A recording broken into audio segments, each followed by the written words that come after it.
Ice پہ اگر میں آپ سے بات کروں تو ہماری نوجوان نسل بالخصوص ہمارے جو طالب علم ہیں، چاہے وہ لڑکیاں ہیں چاہے وہ لڑکے ہیں، ان میں اس کا استعمال بہت زیادہ ہے۔ کہاں سے آتی ہے یہ آئس ان کے پاس؟ پہلے میں سمجھتا ہوں کہ اس کو تھوڑا یہ سمجھنے کی ضرورت ہے کہ اتنی پاپولر کیوں ہو گئی ہماری ینگ جنریشن میں، یہ اتنی ایک ایڈکٹیو اور اتنی ڈینجرس چیز اتنی کیوں وہ ہو گئی، اس کے اندر مشہور کیوں ہو گئی، یا اتنی نوجوانوں کی اٹریکشن کیوں پیدا ہو گئی؟ یہ ایسا سائیکو ایکٹیو سبسٹانس ہے، سنتھیٹک ہے، جیسے کہ میں نے بتایا کیمیکل سے بنا ہوا ہے۔ یہ between the brain and the body جو سگنل سینڈ ہو رہے ہیں ان کی رفتار کو کئی گنا زیادہ ایکٹیو کر دیتے ہیں۔ اچھا، اگر اس کو ایک دفعہ آپ نے استعمال کر لیا، تھرو آپ نے اس کو سنائفنگ یا اس کو انجیکٹ کر دیا اپنی باڈی میں، تو کم از کم 3 دن آپ کو نیند نہیں آتی۔ 3 دن؟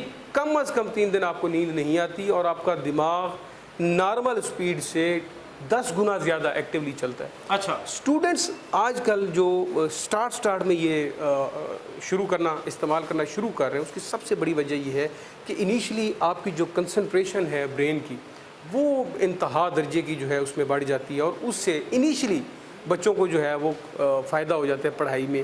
اس کے بعد کیونکہ یہ ایڈکٹیو ہے، ان کو پھر عادت لگ جاتی ہے، اور جتنے بڑے بڑے ملک صاحب میں آپ کو بتاتا چلوں واقعات ریسنٹلی ہوئے ہیں، انکلوڈنگ پچھلے دنوں آپ نے سنا ہوگا ہیر کے علاقے میں ایک شخص نے اپنی وائف کو، اپنی 14 سالہ بیٹی کو، اپنے سسر کو اور اپنے ایک بھتیجے کو چھریوں کے وار کر کے ذبح کر کے مار دیے۔ اور اس کے علاوہ بے تحاشا ایسے انسیڈنٹس ہیں جس کے پیچھے آپ کو، ہر انسیڈنٹ کے پیچھے آئس جو ہے وہ آپ کو نظر آئے گی، پرٹیکولرلی اس کیس میں بھی اسی طریقے سے۔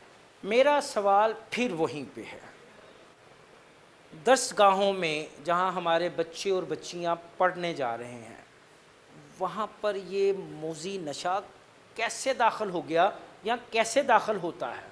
ملک صاحب، انفارچونیٹلی اس کی ترسیل میں، اس کی جو فردر سپلائی ہے اور اس کے کاروبار میں ایسے لوگ شامل ہو چکے ہیں جو کہ اپیرنٹلی آپ کو بالکل سفید پوش اور پڑھے لکھے لوگ نظر آئیں گے۔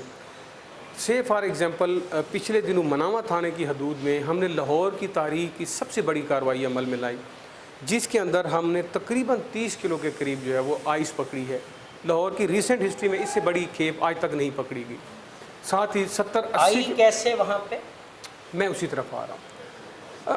اب جو صاحب ایک پرائیویٹ سوسائٹی میں رہائش پذیر ہیں، وہ صاحب کہنے کو سفید پوش آدمی ہیں، ان کی پراپرٹی ڈیلنگ کے جو ہے وہ ان کا کام ہے، اور اچھے انداز سے تقریباً 20-30 سال سے وہاں پہ رہائش پذیر ہیں، اور علاقے کے نیکسٹ ڈور نیبر کو بھی پتہ نہیں کہ یہ صاحب اس کام میں جو ہے وہ انوالو ہیں۔ ہمیں ایک الارمنگ پوزیشن ہے۔ الارمنگ پوزیشن جی، میں بڑے سیفلی یہاں آپ کو کہہ سکتا ہوں کہ جتنے ایجوکیشنل انسٹیٹیوٹس ہیں اس کے اندر سے لوگ، ان کی انتظامیہ کے لوگ، ان سے ریلیٹڈ لوگ، اسٹوڈنٹس، بڑی سفید پوش فیملیز سے لوگ، وہ اس دھندے کے ساتھ جو ہیں وہ انوالو ہیں۔